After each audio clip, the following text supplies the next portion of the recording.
Madame, Monsieur, bonjour et bienvenue dans le JT du groupe Revue Fiduciaire pour une nouvelle semaine d'actualité juridique. À la une de ce lundi 26 février, taxe annuelle sur certains locaux en Île-de-France, action des associés contre le liquidateur et de l'intéressement pour les mandataires sociaux. Sauf exonération, les propriétaires au 1er janvier 2018 de locaux à usage de bureaux, locaux commerciaux, locaux de stockage et surfaces de stationnement situés dans la région Île-de-France doivent acquitter spontanément avant le 1er mars une taxe annuelle.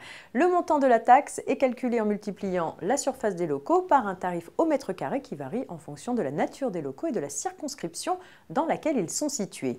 Les tarifs applicables pour 2018 ont été publiés, ils sont en hausse de 1,64% par rapport à ceux en vigueur en 2017.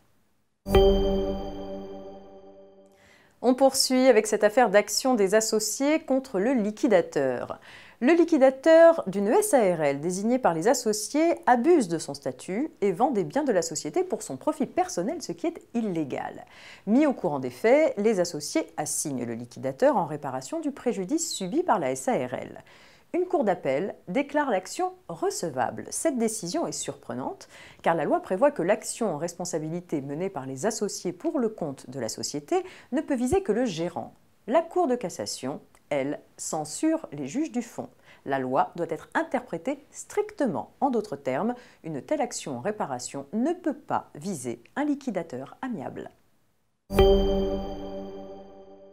Et pour terminer, il est question de l'intéressement pour les mandataires sociaux avec cette affaire. Un salarié se plaignait de ne pas avoir été rempli de ses droits en matière d'intéressement car l'entreprise en avait fait bénéficier 2 dirigeants, ce qui, selon lui, diminuait d'autant les sommes revenant aux salariés. Il soutenait que les dirigeants n'y avaient pas droit et réclamait un rappel de prime d'intéressement. L'intéressement est un système collectif qui s'applique à tous les salariés de l'entreprise en CDI ou en CDD. Mais un mandataire social titulaire d'un contrat de travail peut-il en bénéficier?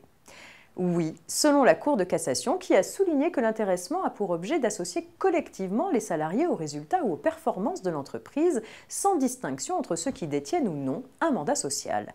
La réglementation ne pose pas de conditions supplémentaires pour les salariés titulaires d'un tel mandat. Le salarié a donc été définitivement débouté de sa demande de rappel de prime d'intéressement. C'est la fin de ce JT, excellent début de semaine à tous et rendez-vous demain.